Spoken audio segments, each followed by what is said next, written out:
Hola a todos, buenos días y bienvenidos para la clase espagnol numéro 5. Aujourd'hui, je vous accueille, j'espère que vous allez bien. On va démarrer une toute nouvelle séquence, la dernière séquence de l'année. Alors, d'abord, dans un premier temps, avant que vous accélérez la vidéo, ceux qui n'ont pas envie d'entendre le début, écoutez 7 minutes, c'est super important. Je vais quelque peu modifier le format de mes cours. Pourquoi? Parce que j'ai regardé vos réponses de sondage. Merci à ceux qui ont répondu, ça me permet de m'adapter pour cibler un maximum d'élèves et que chacun puisse avoir un petit peu des cours qui lui correspondent. Voilà comment ça va se passer. Je vais faire mes cours sur 3 niveaux maintenant. Le niveau 1, c'est quoi? C'est si tu es un élève complètement autonome. Si tu en as marre d'avoir des vidéos, tu n'as plus qu'à éteindre cette vidéo, à la fermer et à directement aller sur Pronote et prendre le cours où il y a écrit niveau 1. C'est le cours en papier, le cours en format PDF. Dessus, il y a les consignes en espagnol, traduites en français. Il y a des petites explications pour faire ton travail et faire le moins d'erreurs possible. Voilà. Ensuite, si tu estimes que tu es un élève qui a besoin d'avoir un petit peu d'aide, que jusque-là, les vidéos que je fais te conviennent, dans ces cas-là, tu vas directement sur Pronote et tu prends le cours de niveau 2. C'est donc une vidéo. Alors, quand tu fais le cours de niveau 2, les exercices resteront les mêmes. Tu auras le même fichier PDF avec les mêmes explications. Simplement que tu vas avoir une vidéo pour un petit peu t'accompagner. Voilà. Ça revient un petit peu au même à ce qu'on fait depuis le début. Ça ne change rien. Si tu aimes ce qu'on fait depuis le début, tu gardes le niveau 2.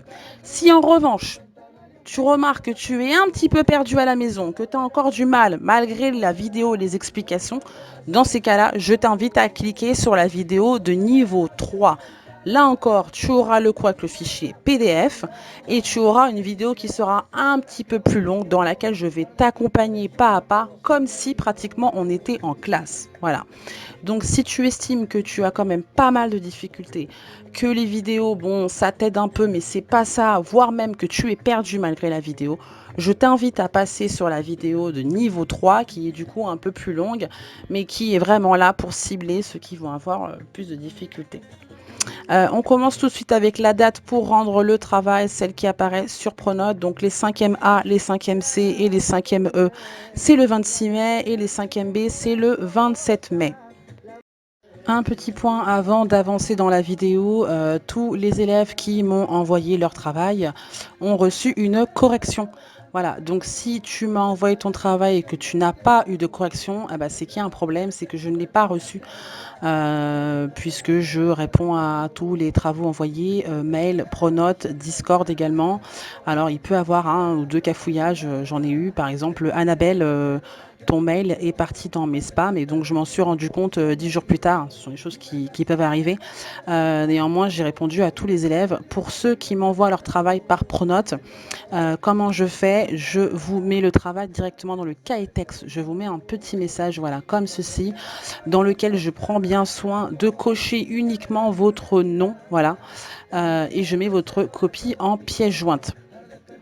Comme ça, au moins, je suis sûre que vous voyez la correction parce qu'au début, j'envoyais des corrections par message dans les discussions et je me suis rendu compte que j'envoyais des messages un petit peu dans le vent. Donc, je me dis comme ça, au moins, vous le voyez, c'est sûr. Si certains d'entre vous m'envoient leur travail par Discord, parce que c'est beaucoup plus simple de prendre une photo avec le téléphone et de l'envoyer à la prof, mais en revanche, voudraient recevoir leur correction par mail ou sur Pronote parce que c'est beaucoup plus simple d'avoir le devoir sur l'ordinateur et pas sur le téléphone. Dites-le moi, il n'y a aucun souci.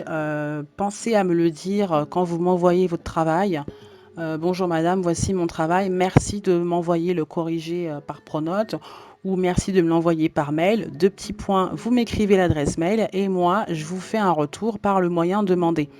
Ce sont des informations que je note et que j'enregistre. Donc quand je prends votre travail sur Discord, je vais l'enregistrer. Voilà, je vais mettre nom, prénom, classe et je vais écrire entre parenthèses, par exemple Discord ou mail.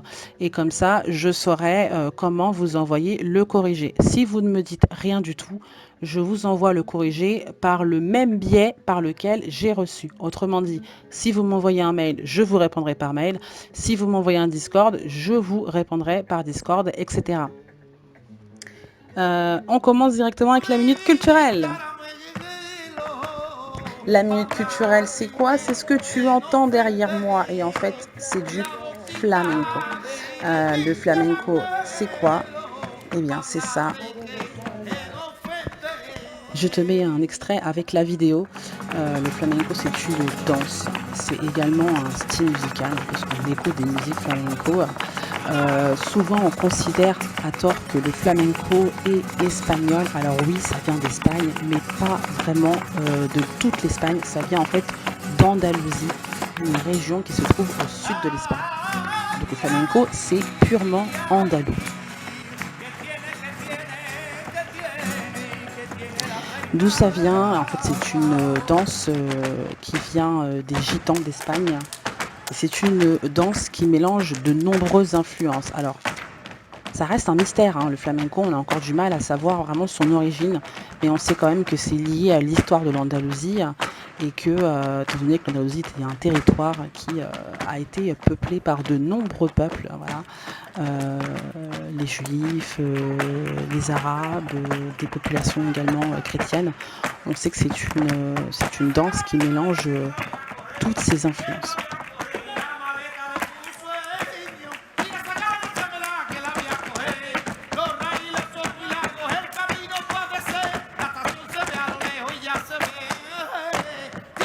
Ce que tu regardes, c'est un extrait d'un ballet flamenco. Et le flamenco, c'est quoi? C'est une danse dans laquelle on va prendre un sentiment, une émotion, la peine, la douleur, l'amour, la colère, la joie. Voilà, on va la prendre, on va la danser, on va la vivre.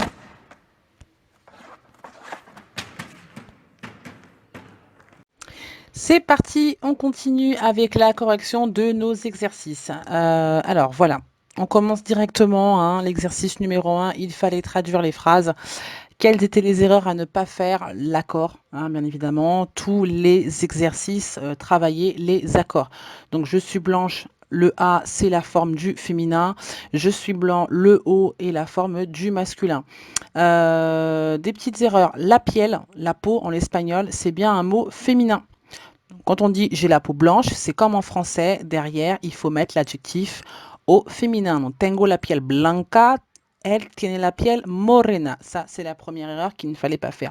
La deuxième erreur qu'il ne fallait pas faire, ne pas oublier l'accent sur le L. Ici, je vous rappelle que L, sans l'accent, veut dire le, comme dans le garçon est assis, le garçon est présent, le collège est ouvert, voilà. Et L, avec l'accent aigu sur le E, veut dire il, le pronom sujet il, je tue il, nous vous il.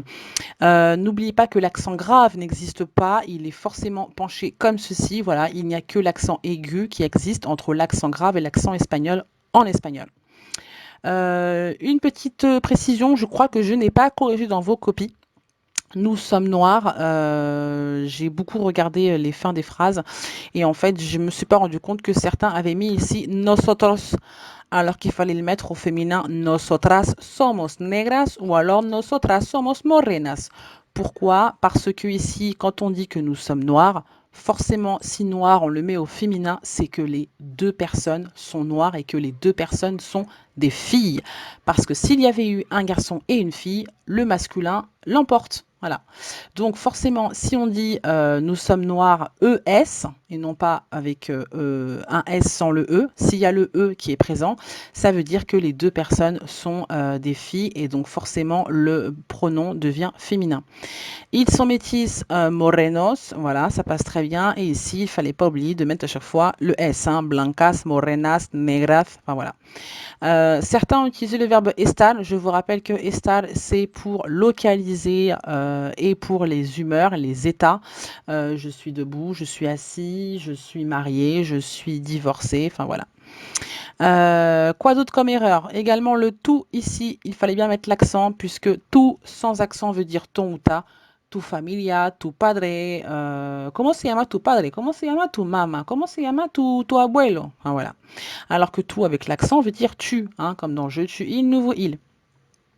Un autre petit point, certains ont mal orthographié mientras que, attention, vérifiez votre cahier, ceux à qui j'ai entouré. Et enfin, dans la phrase moi aussi j'ai la peau métisse, certains m'ont mis le tambien avant, ils m'ont mis tambien yo tengo. Non, non, c'est comme en français. Moi se dit yo, donc moi, yo, aussi tambien, j'ai, tengo la peau métisse, la piel morena. On garde le même ordre des mots qu'en français. Exercice 2, je vous mets 3 phrases type voilà, pour la correction. Ceux qui n'ont pas pu envoyer leur travail. Donc Liane a la peau blanche alors que Atsila a la peau noire, métisse, comme vous voulez. Souei a la peau mate. Métisse, ça ne veut pas dire grand-chose des fois, mat. On a un peu du mal avec ces termes en français. Attila aussi a la peau noire. Voilà, donc gardez bien le même ordre qu'en français. Attila aussi, et pas aussi Attila a, etc. Donc d'abord le prénom et après on met le tambien. Enfin, Kumba a la peau noire. Alors que Nils a la peau blanche. Voilà, donc pour noir, j'accepte les deux. Moreno, morena, negro, negra.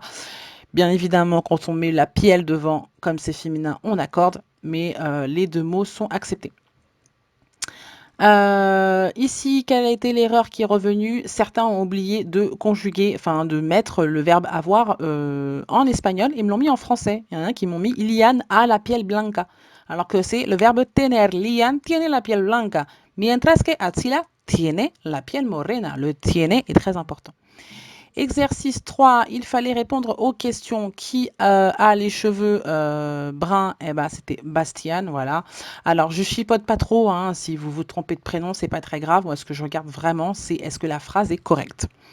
Question numéro 2, qui a les cheveux noirs? Remarquez que c'est au pluriel en espagnol. ¿Quiénes tienen el pelo negro? Donc forcément, on sait qu'il y en a plusieurs. Voilà. Donc il y en avait 3. Lian, Kumba et Atsila ont les cheveux noirs. Je rappelle que les cheveux en espagnol, ça se dit au singulier. On dit el pelo. Si vous dites au pluriel los pelos, ça devient les poils. Ensuite, hop, je vais désactiver ça, comme ça on verra plus les notifications sur mon écran. Enfin, comment sont ses yeux? Sus ojos son verdes. On peut dire ses yeux sont verts, on peut dire ses yeux sont de couleur verte. J'ai fait une petite erreur là, le R, je vais le retirer. Hein. Sus ojos son de color verde ou alors Nils a les yeux verts. Nils tiene los ojos verdes. Voilà, vous pouviez par exemple prendre un prénom et faire une phrase en parlant de Nice, de Souhey, enfin bref, peu importe, je chipote pas trop, hein, vraiment ce que je regarde c'est la phrase. Enfin, la question 5, 6 et 7, vous deviez deviner la question aux fameuses phrases. Certains ont eu un petit peu de mal, je peux comprendre. Alors, qu'est-ce qu'on pouvait mettre? On pouvait mettre quelle est la couleur de ses yeux? ¿Cuál es el color de sus ojos? De quelle couleur sont ses yeux? ¿De qué color son sus ojos? Ici, on pouvait dire, on pouvait parler de la peau, on pouvait parler également des cheveux, par exemple. Donc là, voici deux questions qui sont en fait quasiment les mêmes, hein, parce que là, je modifie, je mets la peau, mais c'est quasiment la même chose. Hein, de quelle couleur est sa peau? Quelle est la couleur de sa peau? Et enfin, la dernière, tiene la piel morena. Forcément, on parlait de la peau. Donc, on pouvait dire de quelle couleur est sa peau ou alors quelle est la couleur de sa peau. Il ne fallait pas oublier les points d'interrogation à l'envers au début et à l'endroit à la fin. Voilà, par exemple, ici et ici. Et les accents sur les mots interrogatifs. Qual, que, l'accent est sur le A et sur le E. Ce sont des accents aigus parce que l'accent grave n'existe pas. Enfin, la partie 2, ceux qui n'ont pas eu de correction parce que voilà, vous n'avez pas pu envoyer votre travail pour X raison, eh bien, je vous ai traduit ce texte-là. Là. Je vous l'ai mis ici en espagnol de manière à ce que vous puissiez avoir un corrigé. Alors, premier point, je n'avais pas dit comment on disait Madame Zandronis, hein, c'est de ma faute, ça se dit la señora Zandronis, voilà. Deuxième point, il ne fallait pas oublier les accords. C'était vraiment le plus important, les accords masculin, féminin, singulier, pluriel.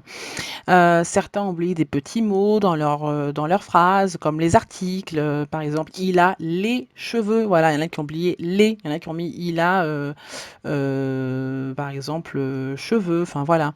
Alors, n'oubliez pas que l'article DES, ne se traduit pas en espagnol. Donc, certains m'ont mis par exemple tiene ojos negros, c'est tout à fait correct parce qu'on pourrait le traduire par il ou elle a des yeux noirs. Attention à l'orthographe de mientras que, voilà, también et porque, donc también, il y en a qui me mettent des E par exemple, je crois que c'est à cause parfois du portugais. Certains ont mal orthographié le porque, donc parce que s'attache, hein, en un seul mot, il n'a pas d'accent. Enfin, certains m'ont mis le mot hermoso pour dire beau. Non, non, non, non, non. Ça s'utilise uniquement pour des objets. Pour une personne, on va dire guapo, guapa, ici. Et vous l'aviez dans la carte mentale. Voilà. Certains aussi ont traduit alors que par entonces que, qui est une erreur importante parce que, en fait, entonces veut dire alors, mais dans le sens de alors, qu'est-ce que vous faites aujourd'hui? Voilà, ce qui n'a rien à voir avec l'expression alors que est un ensemble, hein, d'accord? On ne peut pas le séparer. Quand on le sépare, le sens est différent. Alors que se traduit par mientras que. Mientras que ne prend pas d'accent sur le que, il n'a pas d'accent. Enfin voilà, donc c'est à peu près tout. Il n'y avait pas beaucoup d'erreurs. Le travail a quand même été pas trop mal fait. Certains à qui j'ai mis attention, il y a trop d'erreurs d'accords. Concentrez-vous dans la nouvelle séquence pour en faire moins. J'aimerais bien que vous puissiez atteindre le palier supérieur parce que les accords, c'est important pour la suite, notamment pour la quatrième. Et si vous les maîtrisez, eh ben, ce sera une bonne chose de faite pour la suite. C'est parti, on passe à la partie 2, la partie des explications des nouveaux exercices à faire. Alors, attention, là, c'est la version 2, enfin le niveau 2, pardon, des explications du travail à faire. Voilà, ça veut dire que tu souhaites avoir des explications comme d'habitude, pas plus détaillées qu'avant, pas moins détaillées qu'avant. Voilà, tu préfères avoir des consignes un petit peu basiques pour t'expliquer le travail à faire. Alors, premièrement, vous allez devoir prendre une nouvelle page dans votre cahier parce que c'est une nouvelle séquence. Donc, prendre une toute nouvelle page dans votre cahier et écrire le titre de la séquence en gros, ce titre ici. Ensuite, deuxièmement, écrire la date qui est ici. Troisièmement, vous allez devoir recopier le vocabulaire. Alors là, je parle à ceux qui n'ont pas d'imprimante, hein. Ceux qui ont une imprimante, vous imprimez, il n'y a aucun souci. Alors, le vocabulaire, c'est quoi? C'est tout ça. Et c'est aussi tout ça, les fameuses activités, puisque là, on va commencer à voir un petit peu les loisirs, la routine de la journée, l'heure, etc. C'est vraiment ce qu'on va travailler dans la séquence, hein. Je l'ai mis ici, hein. Donc, vie quotidienne, la routine, se lever, manger, l'heure, les pièces de la maison, un petit peu, on va voir ça.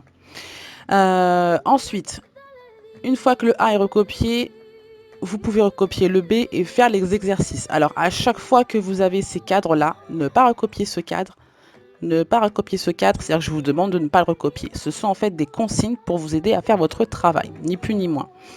Une fois que tous les exercices sont faits, eh ben, vous n'avez plus qu'à recopier le C Linguistica ici à la fin. Alors, le vocabulaire, donc le verbe poder, qu'on avait déjà écrit, mais que je remets au cas où vous avez un doute, hein. Donc, pouvoir. Ensuite, durante, qui veut dire pendant. El confinamiento, qui veut dire le confinement, parce que forcément, on va en parler, hein, tant qu'à faire. Hacer, qui veut dire faire, on l'avait déjà vu, hein. Ces deux verbes-là, on les avait déjà vus, hacer et poder. Je vous les ai remis dans le C Linguistica. Voilà, ici, poder et hacer, et j'écris au-dessus verbe déjà vu dans la séquence 2 en classe, la fameuse séquence où on avait fait le vocabulaire du matériel scolaire, la date, etc. Voilà, on avait dit en classe, je peux lever la main, je ne peux pas parler avec mon camarade, souvenez-vous un petit peu, hein. Que fait le professeur? Le professeur fait l'appel. On avait vu ces deux verbes-là à ce moment-là. Mais je les ai réécrits au cas où. Donc vous n'êtes pas obligé de les recopier. c'est à vous de voir. Soit vous l'avez dans votre cahier et c'est tant mieux, soit vous n'arrivez pas à les retrouver et dans ce cas-là, je vous demande de les recopier. Ensuite, je continue mon A vocabulario. Una actividad, qui veut dire une activité.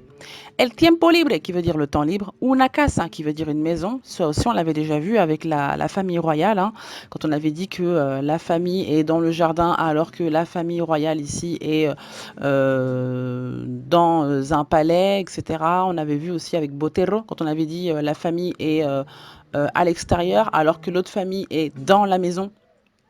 Et normalmente qui veut dire normalement. Alors, le vocabulaire qu'on a vu, qu'on va voir, pardon, des activités. Donc, ir al cine, qui veut dire aller au cinéma. Hacer bicicleta, faire de la bicyclette. Escuchar música, écouter de la musique. Tocar un instrumento, jouer un instrument. Bailar, qui veut dire danser. Pasar tiempo con la familia, hein. Con, ça veut dire avec, hein, n'oubliez pas. Donc, passer du temps avec la famille. Salir con los amigos, sortir avec les amis. Attention, salir est irrégulier, je vous l'ai mis ici. Il est irrégulier à la première personne. Il y a un G qui vient se greffer, comme pour le verbe hacer, donc ça fait salgo. N'oubliez pas le G, sinon c'est pas du tout la même chose. Ensuite, hacer jogging, faire du jogging. Pintar, qui veut dire peindre. Visitar museos, visiter des musées. Cocinar, qui veut dire cuisiner. Ver la télévision. Alors moi j'ai mis la télé, pardon, c'est pas. Les deux se disent, hein, la télé ou la télévision, no importa. Les deux sont les mêmes. Hacer deporte, faire du sport. Jugar con videojuegos, jouer aux jeux vidéo. Pasar tiempo con los amigos, c'est la même chose que celui-là, sauf qu'à la place de la famille, j'ai mis les amis. Ensuite, leer, qui veut dire lire. Navegar por internet, donc naviguer sur internet. Surfer, si vous préférez. Viajar, qui veut dire voyager. Ir de compras, qui veut dire faire du shopping. Et estudiar, qui veut dire travailler. Ne me mettez pas, surtout pas, trabajar, pour ceux qui iraient traduire sur internet, parce que trabajar veut dire travail dans le sens d'une personne qui a un métier et qui a un salaire. Voilà. Donc vous, vous étudiez, vous ne travaillez pas, sinon, je ne veux pas le savoir, je ne veux pas savoir ce genre de situation. Non, non, mais en fait, voilà. Donc vous, c'est vraiment étudier le verbe qu'il faut choisir. Donc c'est estudiar. Donc en fait, ce vocabulaire-là, vous le copiez et vous allez l'utiliser au choix pour faire les exercices. Et quels sont-ils? L'exercice 1, un petit peu de conjugaison. Vous allez devoir me conjuguer 4 verbes. Le premier, bailar, qui est en AR. Le deuxième, leer, qui est en ER. Le troisième, imprimir, qui est en IR. Et le dernier, pensar, qui est en AR et qui, attention, a une diphtongue.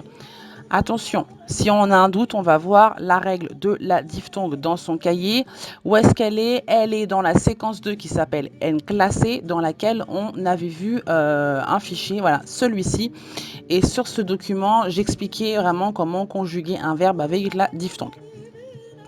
Ensuite, l'exercice 2, comment ça se passe? Vous avez des phrases avec des trous. Comme sur l'exemple. Par exemple, ici, je vous mets hacer.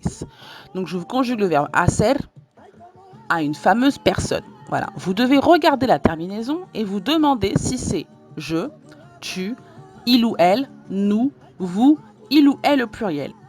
Si par exemple vous pensez que c'est je, eh ben ici vous allez m'écrire yo. Si vous pensez que c'est tu, vous allez m'écrire tu. Donc on regarde ensemble l'exemple. Là il y avait hablas. C'est un verbe en AR. Je vois qu'il y a un A et un S. Je sais que hablas, c'est la deuxième conjugaison. Donc, devant, j'ai mis tout. Ici, il y a un AR. Comentamos. Amos, c'est la terminaison de la première personne du pluriel. Donc, j'ai mis nosotros. Voilà. Donc, soit vous devez compléter avec le pronom sujet. Là, il y a le verbe. Là, il y a le verbe. Là, vous voyez qu'il n'y a pas le verbe dans la phrase C. Mi madre, le verbe c'est cocinar. Donc, vous allez devoir conjuguer le verbe cocinar à la troisième personne. Parce qu'on va dire ma mère cuisine. Ensuite, exercice 3. Vous avez 1, 2, 3, 4, 5 questions. 5 questions auxquelles vous allez devoir répondre.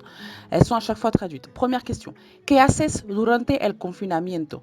Que fais-tu pendant le confinement? Et en dessous, là, je vous écris un petit peu comment vous aider. Alors, le premier, je vais vous le lire avec vous. Hein. Vous allez devoir me faire 5 phrases. 5 phrases. Et à chaque fois, répétez. Pendant le confinement, je fais ceci. Pendant le confinement, je danse. Pendant le confinement, je regarde la télé. Vous me faites ça 5 fois. Donc, à chaque fois, vous devez reprendre les mots de la question. Voilà. Donc, pendant le confinement, comment ça se dit? Eh ben voilà, durante el confinamiento. Donc, à chaque fois, on va reprendre. Ensuite, également, ne faites pas l'erreur de mettre le verbe faire. Souvent, quand je dis aux élèves, que fais-tu pendant le confinement? Ils me disent, pendant le confinement, yo hago. Ils mettent derrière un verbe. Eh ben non. En français, quand on dit pendant le confinement, je mange, pendant le confinement, je dors, pendant le confinement, je viens, on se rend compte que quand on fait la phrase en français, on n'utilise pas le verbe faire. Le verbe faire, on l'utilise que dans la question. Qu'est-ce que tu fais? Que fais-tu? Eh ben là, madame, je mange. Vous ne me dites pas je fais, je mange. Donc attention à mettre le verbe faire en espagnol uniquement quand il est nécessaire. Autrement dit, si dans la phrase en français, vous ne mettez pas le verbe faire, vous ne le mettrez pas en espagnol. Ça, c'est un petit piège dans lequel beaucoup d'élèves tombent et du coup, je vous le dis. Deuxième question. ¿Qué haces con tu familia? Que fais-tu avec ta famille? Qu'est-ce que tu fais avec ta famille? 5 phrases. Encore une fois, vous me dites avec ma famille, je, et là, vous me reprenez des verbes au-dessus, au choix. Je danse avec ma famille, je joue d'un instrument avec ma famille, j'écoute de la musique. Vous inventez, hein, d'accord? Voilà. Par contre, vous devez absolument m'utiliser du vocabulaire qui vient d'ici. Vous n'inventez pas, vous ne traduisez pas. On utilise uniquement le vocabulaire sur la feuille. Ensuite, question numéro 3. Que no puedes hacer durante el confinamiento? Qu'est-ce que tu ne peux pas faire pendant le confinement? On n'oublie pas que la négation, on met le no devant le verbe. Hein. Donc voilà. Là, c'est pareil qu'avant un petit peu, sauf que là, vous mettez de la forme négative. Vous allez me dire, pendant le cours, je ne peux pas faire ci, je ne peux pas faire ça. Et là, je vous ai mis une petite aide. Aide-toi du cours dans la séquence 2 qui s'intitule En classe. La séquence dans laquelle nous avons vu la date, le vocabulaire des objets en classe, etc. Dans cette séquence, nous avons vu le verbe poder pour dire ce que nous pouvions ou pas faire. Avec le verbe poder, vous avez également découvert la diphtongue. N'hésite pas à relire la leçon si nécessaire. Et le deuxième point important, comme en français, n'oublie pas que le verbe pouvoir est suivi de l'infinitif. Exemple, je peux manger, je peux boire, je peux courir. À chaque fois, après je peux, on va mettre le verbe à l'infinitif. Ce sera pareil en espagnol. Quand vous voulez me dire je peux aller au cinéma, je peux faire de la bicyclette, je peux aller. Aller, c'est de l'infinitif. Donc ce verbe-là, vous le laisserez à l'infinitif. Je peux faire de la bicyclette, je peux faire. Hein. On va laisser le verbe à l'infinitif. Voilà. Donc ça, c'est écrit. Hein. Les cadres, là, les encadrés, là, sont vraiment là pour vous aider. Question numéro 4. ¿Qué actividad? Aquí. ¿Qué actividad haces normalmente que no puedes hacer con el confinamiento? Quelle activité tu fais normalement que tu ne peux pas faire avec le confinement? Voilà. Et donc là encore, vous allez vous entraîner à reprendre les termes de la question. Vous allez me faire 3 phrases, par exemple. Normalement, on reprend le mot normalement. Je peux, ou alors normalement, je danse. Normalement, je fais du sport. Mais avec le confinement, je ne fais pas de sport. Ou alors, avec le confinement, je ne peux pas faire de sport. C'est à vous de trouver un petit peu la phrase que vous voulez faire. Je vous laisse la liberté. Voilà, réfléchissez bien. Si vous mettez le verbe pouvoir, n'oubliez pas de mettre derrière le verbe à l'infinitif, etc. On s'aide du français. Vraiment, on passe par le français. Ensuite, la numéro 5. ¿Qué haces cuando no estás en tu casa? Que fais-tu quand tu n'es pas chez toi? Alors, la casa, on se souvient que c'est la maison. Estar, c'est le verbe être pour localiser. On n'oublie pas. Donc, qu'est-ce que tu fais quand tu n'es pas chez toi, dans le sens que tu ne te trouves pas chez toi? Donc, un petit rappel. Cuando veut dire quand. Donc là, vous allez me dire, quand je ne suis pas chez moi, je fais du sport. Quand je ne suis pas chez moi, je vais au cinéma. Et là encore, on reprend ces verbes-là, hein, les verbes qui sont dessus. On invente, hein, on invente. Hein. Alors, si certains n'arrivent pas à faire 5 phrases et m'en font 3, bon, je vais pas non plus chipoter, c'est pas très grave. Voilà, mais bon, je vous mets un nombre de phrases. Si vous y arrivez, tant mieux. Si vous arrivez à en faire moins, c'est pas trop grave. Mais j'en veux au moins 3 à chaque fois, hein, pour chaque question. Enfin, le dernier exercice, c'est le numéro 4. Aquí, traduce las frases. Traduire, en fait, chaque phrase. Je vous ai mis 3 phrases. Voilà. Donc, la première, par exemple, il y en a une au singulier. Là, elle sort avec un ami et elle est traduite. Ella sale con un amigo. Et là, je vous demande de me dire, elles sortent avec des amis. Donc, vous allez devoir à chaque fois mettre chaque mot au pluriel en vous demandant quel est le pluriel de elle. Ah, j'ai mis un ayé. Je vais modifier. Là, c'est un eya. Je vais modifier de suite.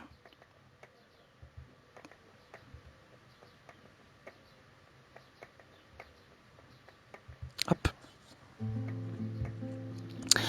Donc, vous allez devoir mettre le eya au pluriel. Vous allez devoir penser également à mettre le verbe au pluriel. Je vais passer directement sur le fichier.